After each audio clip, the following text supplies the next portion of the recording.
shed. It's obviously the next day. I didn't get back in the shed last night. So I wrapped this up and I forgot to torque all the cam caps down.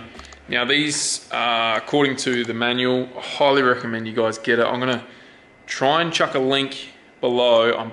I'm pretty sure it was free. I think it's like a user manual or, you know, complete engine build manual or whatever it is. I don't know what it's exactly called, but you just download it and it's the entire freaking book on all the torque specs, everything you need to build your own RB25. Now that doesn't factor in that if you buy ARP bolts, they're completely different. You look in the box, it'll give you instructions and tell you exactly what they recommend with what lube, yada yada yada. But if you're building a dead stock RB25 like I did last time, all I used was different bearings. That's all I followed, and the engine was freaking sweet for the entire time I had it until I pulled it down and did all this. So I'll chuck that below. Super handy, and that's where I get everything. I don't print it out, I just store it on my phone and then I just write it down here. So with these cam caps, they do say you should do 2 Newton meters, 6 Newton meters, and then 12 Newton meters. But I guess that's just so you go over it and evenly distribute the load, like what I did yesterday, to make sure the cam goes in there straight and doesn't snap it in half. So now that I've got it completely flat, I'm just going to go straight to 12 Newton meters because it's next to nothing anyway. So yeah, start in the middle. 1, 2, 3, 4, 5, 6, 7, 8, 9, 10, 11, 12, 13, 14, and do it on both sides. So yeah, 12 Newton meters for both sides, and happy days. So I'm just going to do that real quick.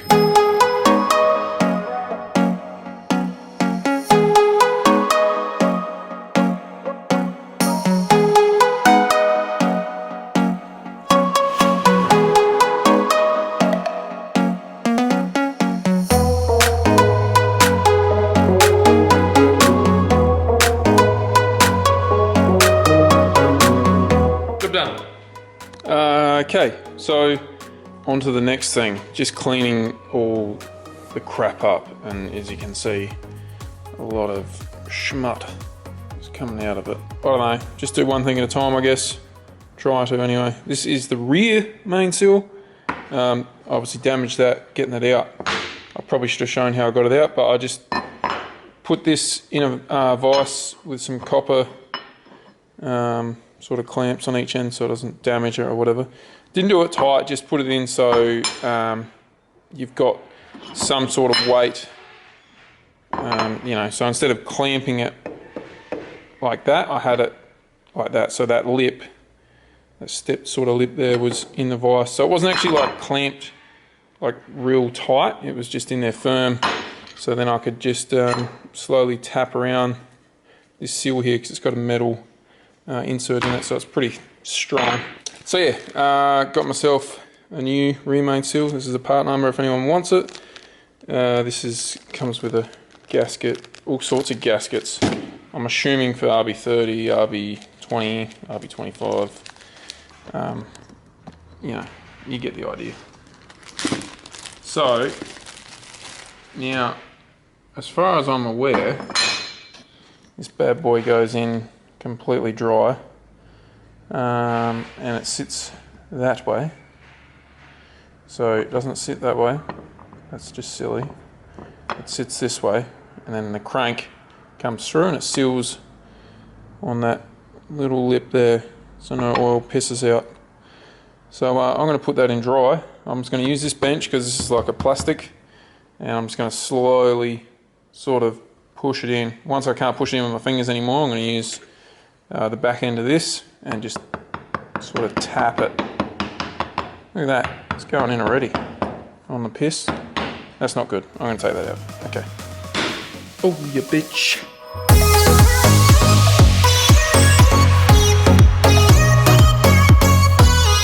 Nice and gentle. So that should be flush. I don't know if you can see it with the stopper right there. Well, actually, it shouldn't be protruding from that line. So if you can see the back before you can see the front, we're all good. I think that was a really poor explanation. But I'm just going to tap it in a little more.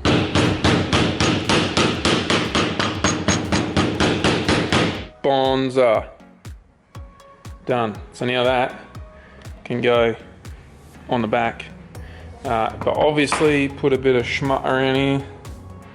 A little bit of goo. Do not put it on the bottom yet. That's a trick for young players, because that's where the sump goes. You don't need to seal that yet.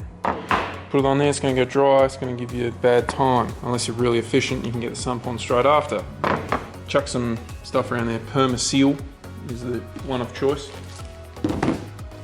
Or use a paper gasket, like a Simpleton. That's what I should be using. Yeah, maybe I will. I'll use this. Yeah, I will use this bad boy. This one. Yeah, I'll use that. Let's try that, shall we? So next on the list is the oil pump. Darren put this together. It's all ready to go.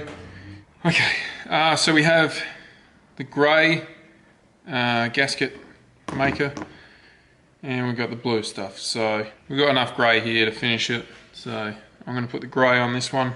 And you don't put much on, just enough so obviously it seals and doesn't leak. So normally you have a tube on it and you just slowly go around, but we don't. So we're just going to wing it.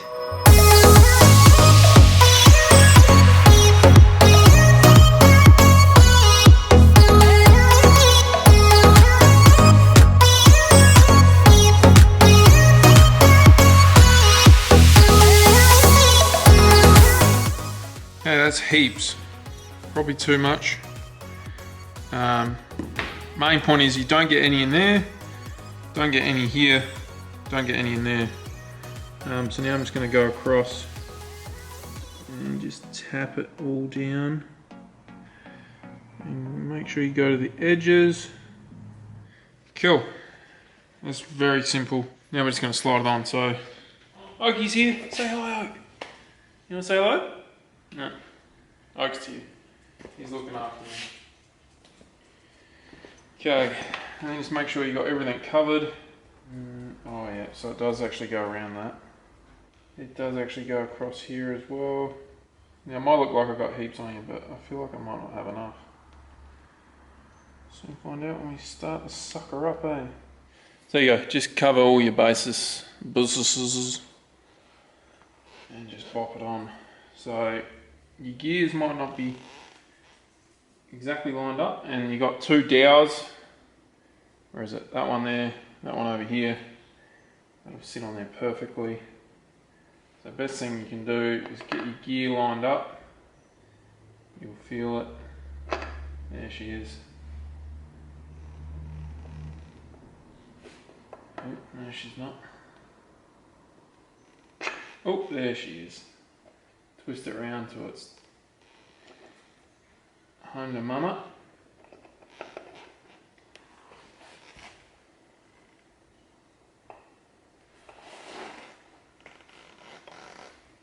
Probably need to give it a bit of a tap. You really should put the seal on after you put the oil pump on. Figuring that out the hard way. Yep. This is not how you do it. Goodbye. Look how needy this guy is. Oakley, your dad just wants to build an engine, mate. Oh, you're backing out. Oh, no, we don't want to leave. Oh, I need to get like a thing where I can just hang him on my shoulder while I'm working on the cars. Anyway, got the oil pump on, guys, and then put the trigger wheel sensor in as well, so that goes off the oil pump bracket, or the oil pump bolts, as you can see. And then yeah, I'll chuck the backing plate on the first timing gear cog, timing belt cog I should say, and then the half keyway. But yeah, now I'll do the water pump. I'll reuse the same one. It was I'm pretty sure it was an N1. I don't know, that's pretty ganky, but it worked good. It's not leaking. Bearing seems alright. So I'll use that, clean the bolts up, and bang that on real quick. I just gotta play with this dude for a sec, because he's, yeah, he needs some attention. Right, so I cleaned that up, sort of best I could. Just used the scourer and a bit of water. I did the other side. Doesn't actually look that bad, but yeah, it feels all good. You should just replace these every time, but you're not made of money here at the Squid Shack, that's for sure.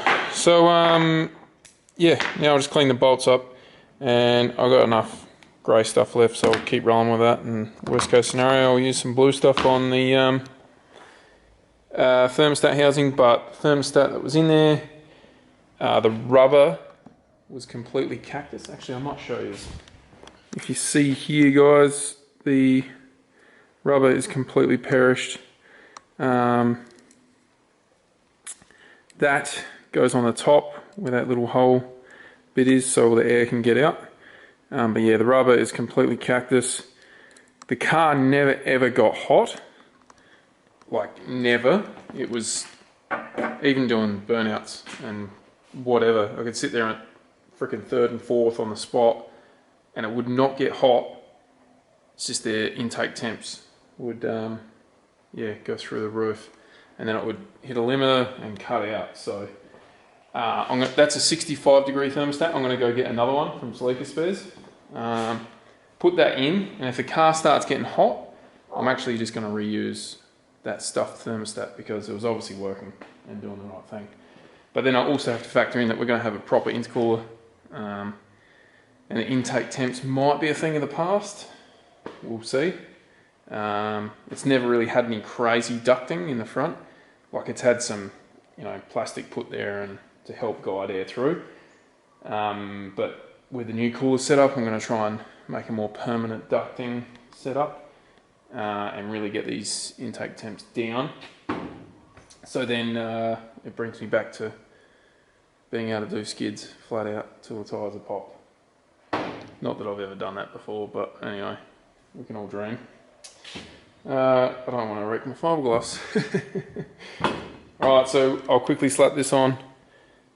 Same thing as before, just tap it round till there's a nice thinnish layer. I put way too much blue stuff on last time. As you can see, it's freaking everywhere.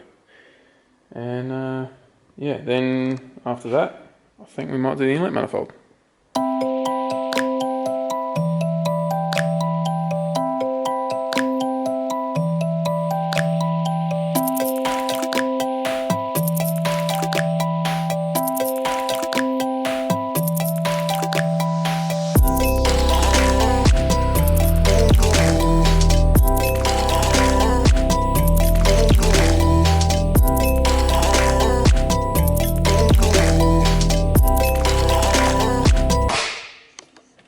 Ka-chow! Oh, how's that for like cinematography? Anyway, thanks, Snap-on.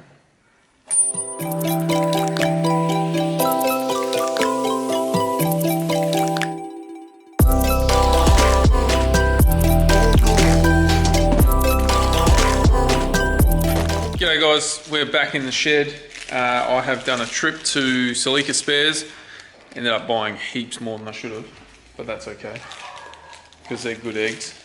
So what I bought was some genuine Nissan gaskets. That's inlet manifold. I got a couple of them, just because we've always got stuff happening here.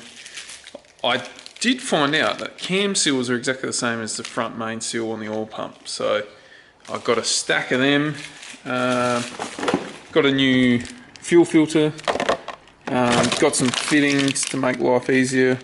Got this turbo drain because I was just using rubber ones and they were perishing after 6 months. So yeah, did that. I'm not sure what this is. Oh, new thermostat. Got a new braided line. This one, the old one I had heaps of stabby bits in it. So got that. I bought this overpriced dress up kit for your. That's what it's called, RB dress up. So these replace your rocker covers, the bolts on the rocker covers. literally probably could have made my own. But anyway, PRP, they're good eggs, so bought them. New rubber hose, because I just wanted to buy a new hose, not reuse an old one. And got some more grey gooey good stuff. Doesn't look like much, but geez, it adds up. So I think that's it. Oh, and I got some exhaust clamps. So these are just Sonic Performance. Yeah, just V-band clamps. So I'm going to make my own exhaust for the Sony. I'm actually a little bit excited about that because it's always been sort of a bodgy half steel, half stainless setup. So that's that. So now we can get cracking, chuck the seals in, put that back plate on, this thing here, and it goes, I think it goes that way. Yeah, must go on that way. Or that way, whatever, we'll figure it out. And yeah, we can literally finish the rest of the motor today, which will be exciting. Hopefully I can smash this out real quick and get the upload done and out to you guys tonight. So I'm not going to mess around, get straight into it. I've jumped the gun even. Jumped the gun a little bit here, fellas, so I'm just going to smash out some work and not really film it because I'm pretty keen to get this thing running. Genuine Nismo thermostat for an RB. Now this is a 62 degree, come on, pretty sure you guys can see that, 62 degree thermostat. So obviously that opens up at 62 degrees fully and lets the water flow through. So a lot of people get 80 degree ones, but with the way I drive, I got a 60 degree one, just so that's its sort of running temp when it first warms up. Yeah, anyway, it gets hotter than that. I don't know, this motor usually sits at, well, used to sit at around 90 at the max, sorry, so it's like 85ish. Oh, and yeah, I've sort of gone a fair bit ahead. Chucked all this on, got all the plate and everything on. This is really important to get right, guys, with the keyways. I would have went over it, but I'm just, I'm getting a bit time poor. So obviously that trigger sensor, make sure you measure that before you put the pulley on. It has to be exactly 1 mil away. So I just use a set of these snap-on feeler gauges. Pick the right one, obviously a millimeter one.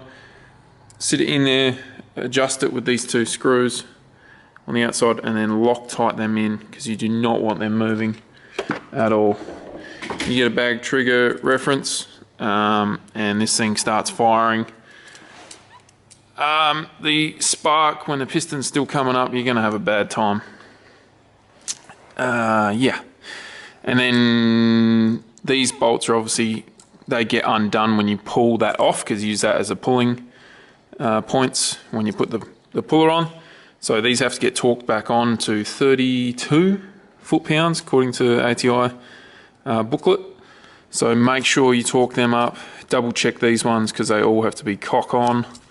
And then this dog is just freaking rattled on FT. I don't have anything here that can go up to like 400 Newton meters or anything, so I just rattle that until it does not budge anymore. And I use a bit of Never-Seez on it around the crank shaft itself and on the thread, so it can come off a little bit easier. Yeah. Oh, I had to move the gold caps from the front position to the back. Obviously when Darren put this together, the head, he must have thought I had 26 covers, so that's why the gold things, actually I think this is still loose. Oh yeah. So yeah, just move them to the back.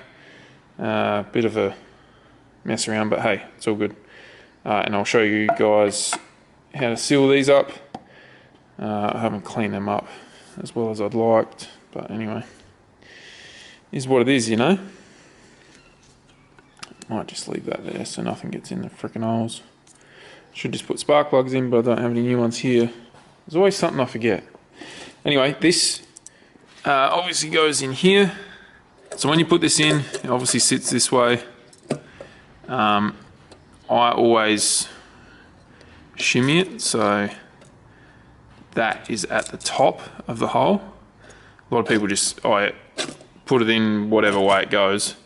You never want this at the bottom or even anywhere below the top point in my eyes, because when you're bleeding the system you want air to get through, so that's the only way air can get through. So leave it at the top, and then we'll chuck some grey goo around the outside, some Permatex good stuff, and yeah, that obviously goes that way, straight down. And that's done. So I'll quickly just slap that on. Okay, it's been a couple of days, and sorry for not uploading sooner, but yeah, life has just got in the way. Okay, so we got exhaust manifold on, obviously, turbo's on. I'm using these new PRP. They're kind of just, this is like a dress-up kit, but it gets rid of the rubber mounts. I don't know if you can see them properly, but just the standard crappy bolts with the rubber washer that they have, so it all sits down, but that holds the covers down heaps better. I've got my head drain on. It's a bit of a ghetto setup. It's this massive hose, because the more oil you can get back down to the sump quicker the better, so I run this gigantic hose, not a braided one. So yeah, just been going along. Changed a few things over. Got this from Sleeka Spares. This is an like adjustable alley oil drain for the turbo. It's actually like really good. You can just bend it and move it wherever you want. So right there will be good. Still haven't done the turbo completely up yet. What else we got? I was about to put the inlet manifold on. Look through the hole in the actual runner itself. Under there, you won't be able to see because it'll be all blurry, but noticed that some of the powder coating was actually in front of the injector, so it was like in front of the nozzle here, so yeah, it wouldn't have been giving a very good spray. So anyway, rip the fuel rail off and the injectors. I'll change all these O-rings, just do everything. There's one on the bottom and the top. And what else? So yeah, then I'll bung that back on. Oakley. Hey. Man, he's like just deaf in the shed. Anywhere else, he doesn't need. So yeah, as I was dressing this all up, obviously did all the timing belt and everything. Didn't really document that, sorry guys. But yeah, just a lot of little things that I was missing. And shout out to Sleeka Spares for always having everything that we need. It's just that one shop that you got in your state that just stock everything. They're freaking awesome. So thank you, Sleeka Spares. They even managed to get me a set of brand new fronts from Nankang. What do you reckon, Oak? Yep, he reckons it's good. So I actually won these tyres, but it was over 12 months ago. So it was the comp I last did in the Sonny. I come first, and I won a pair of Nankangs. So I completely forgot about it. I hit them up and I said, look, it's all good. If you can't still give them to me because it's been over a year, I totally understand. Because I think I won a pair from Cale Scott as well, and I've totally forgotten about that. Anyway, but Sleeka Spare hit them up and they said, yeah, sure, we'll still deliver on our promise. So massive thanks to Nankang, and massive thanks to Sleeka Spares. So you guys are freaking legends. I'm going to leave it there, guys. We have a brand new camera after this episode. I hope it's going to be better. I did a lot of researching on what I should and shouldn't get. And yeah, I might even show you before I kick the next video off. So yeah, after this, yeah, got the inlet manifold to go on. and just literally engine will be ready to go, which is awesome. And then I'm just gonna slowly chip away at fixing a few things up. I'm gonna remove this whole damaged area, redo it all, and I have to cut all this off so I can fit the new intercooler, and yeah, just gotta clean stuff up. It's gonna be interesting. See how my fab goes. Alright guys, sorry it took a while. See you on the next one.